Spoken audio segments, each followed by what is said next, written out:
आता पाहूया जानेवारी ते डिसेंबर प्रत्येक महिन्यानुसार हे वर्ष सिंह राशीसाठी कसे असेल।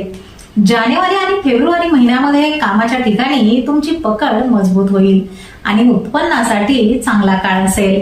मार्च आणि एप्रिल महिन्यामध्ये भाग्याची पूर्ण साथ मिळेल आणि आध्यात्मिक कार्यामध्ये तुमची रुची वाढेल। मे आणि जून महिन्यामध्ये विवाहित जीवनात आणि भागीदारीमध्ये सुधारणा होईल आणि आर्थिक योजनांसाठी हा अनुकूल काळ असेल। जुलै आणि ऑगस्ट महिन्यामध्ये कर्ज व्यवस्थापनामध्ये तुम्हाला यश मिळेल, पण आरोग्याची विशेष काळजी घ्यावी लागेल। सप्टेंबर आणि ऑक्टोबर महिन्यामध्ये कामाच्या ठिकाणी मोठी प्रगती होईल आणि उत्पन्नही स्थिर राहील। नोव्हेंबर आणि डिसेंबर महिन्यामध्ये कौटुंबिक सुख आणि शांततेने वर्षाचा शेवट होईल।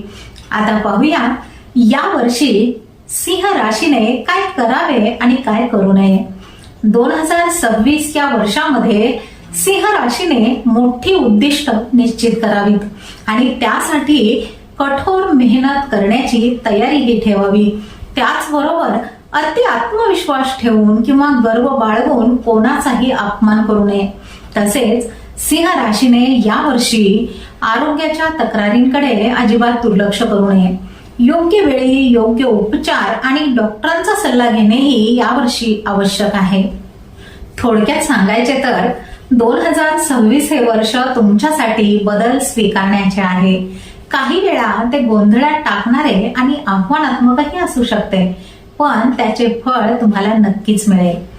तुम्ही तुमच्या पूर्ण क्षमतेने पावले टाकणार आहात आणि तुमची नवीन ओळख या जगाला करून देणार आहात। गुरुची साथ असल्यामुळे तुम्ही पुढे येऊन तुमची कामे केली पाहिजेत। यश खेचून आणण्यासाठी लागणारे सर्व काही यावर्षी तुमच्याकडे असणार आहे।